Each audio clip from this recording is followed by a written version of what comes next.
What's going on, YouTube family? I'm back at it again with another Naruto update.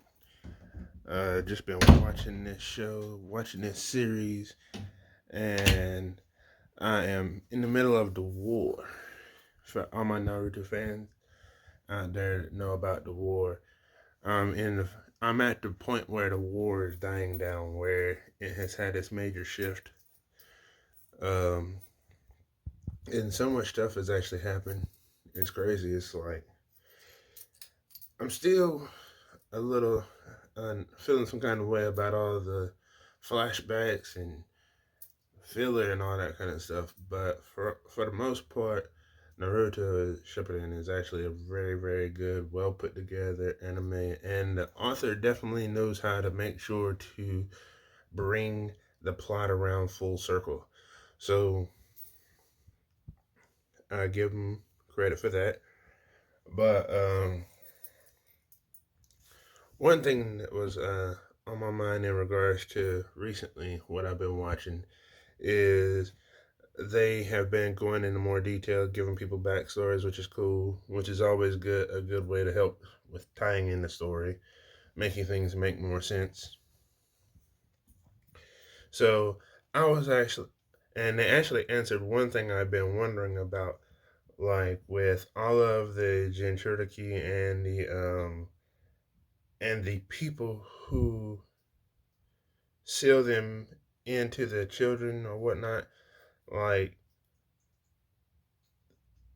like it always seemed like a really weird situation. It was like you always end up seeing the person who gets chosen get ostracized, like it was their fault. When it's like, how in the world are you going to treat this person differently? I mean, they didn't choose to do it. It's not like they asked, "Hey, let me be the ostracized joker, and let me not care about all this other kind of stuff." But it is what it is. You know, people um, are afraid of change, something they don't understand. So, yeah, I guess that's just human nature. It is what it is. But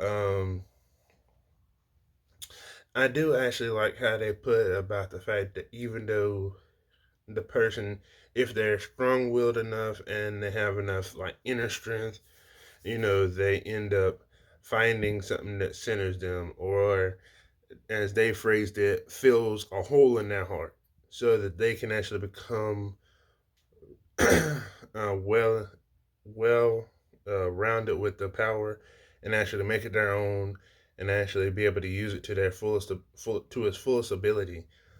So I thought that was pretty cool about how they, you know, tied all of that in, and it's making more sense about why they're feared and all that kind of stuff.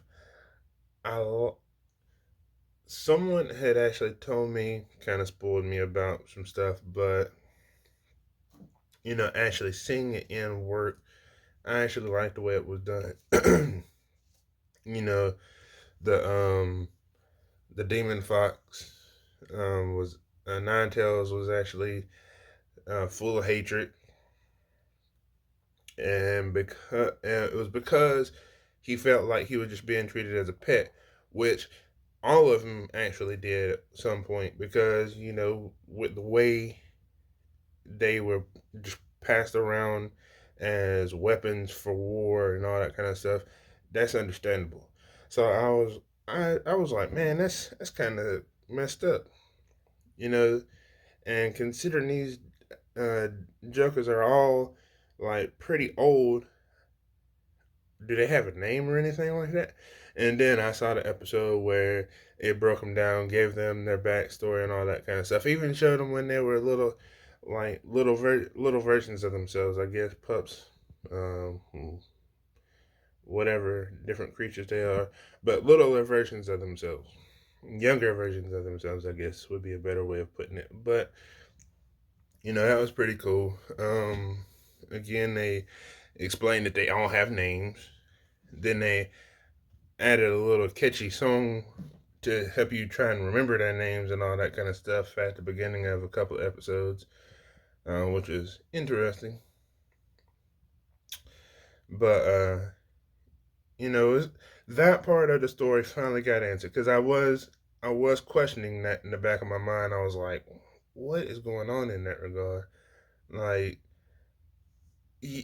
with the way the story starts out, you can understand why the tailed beast feel the way they do about certain things, because of just the way things happen. The way they had explained the story up until that point. But now having a happy-go-lucky Joker like Killer B and Naruto, at the helm, they actually form a real bond and become buddies and all that kind of stuff. And it made it a little bit more well-rounded, gave them more development, as well as a little bit more well-rounded character and all that kind of stuff.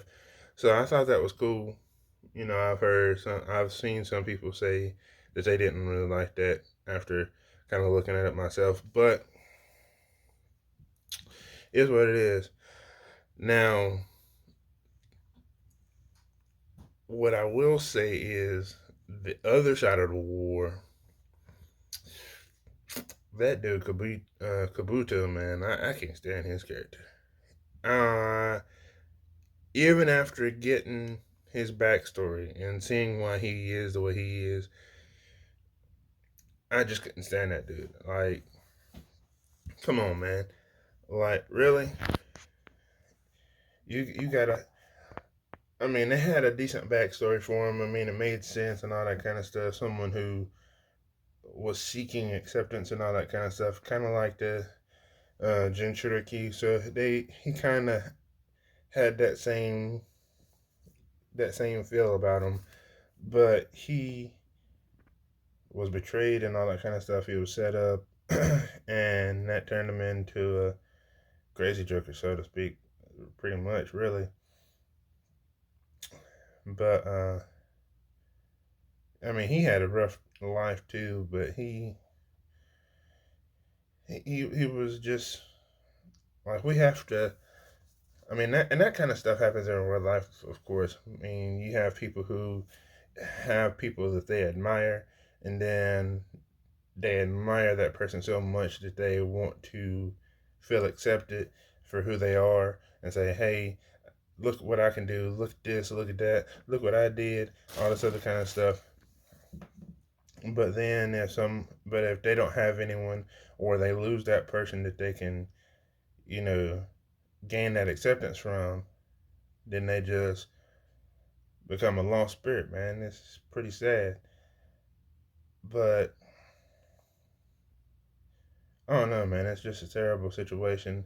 And despite that, I do have pity for him, but man, that Joker was a terrible person. I could never bring myself to like him. And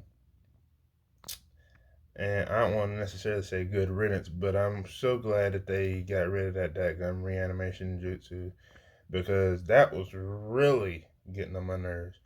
Talk about a talking about an overpowered power. I just didn't. Come on, man! Like, you taking the time to reanimate someone who's dead and bend them to your will. They have no choice but to, man. That have no choice but to follow whatever you say. That's kind of crucial, man. Jacked up in every sense of in every sense. So I'm so happy that they finally got that taken care of. Uh, it was kind of cool how they actually gave Itachi and Sasuke closure on their situation. Of course, Sasuke still technically doesn't have closure, but at least, you know, the brothers have their closure. You know, I got brothers of my own, and we have a really awesome relationship and whatnot. And you know, we look after each other as much as we can, love each other, man. So it was good to see that they were able to get a better understanding and have the truth come out and make sure that they got what they needed in that regard. But I'm sure that it's going to be epic whenever Naruto and Sasuke finally fight, because I know that's going to happen. You don't have to be a genius or be spoiled to know that that's going to happen, but I'm sure that they are going to make that a super epic battle. Haven't quite gotten to that point because right now I'm still at the point where are I just watched the episode where they gave Madara's backstory. No, a little bit of Madara, but I mean Obito, Uchiha's backstory, and showed how those two got to be linked in their destiny. So that's interesting. I think the next episode I was going to look at was how Kakashi became a part of the Black Ops and a little more development in his regard. But again, that's where I'm at. Just another rundown update about where I'm at in Shippuden and what I feel about it. Things are starting to fall into place and make more sense, which is something I really like. That's why I like longer anime and all that kind of stuff. But you guys, tell me what you think down in the comment section below. Don't forget to like, comment, subscribe, and I will check you out in the next video. Peace.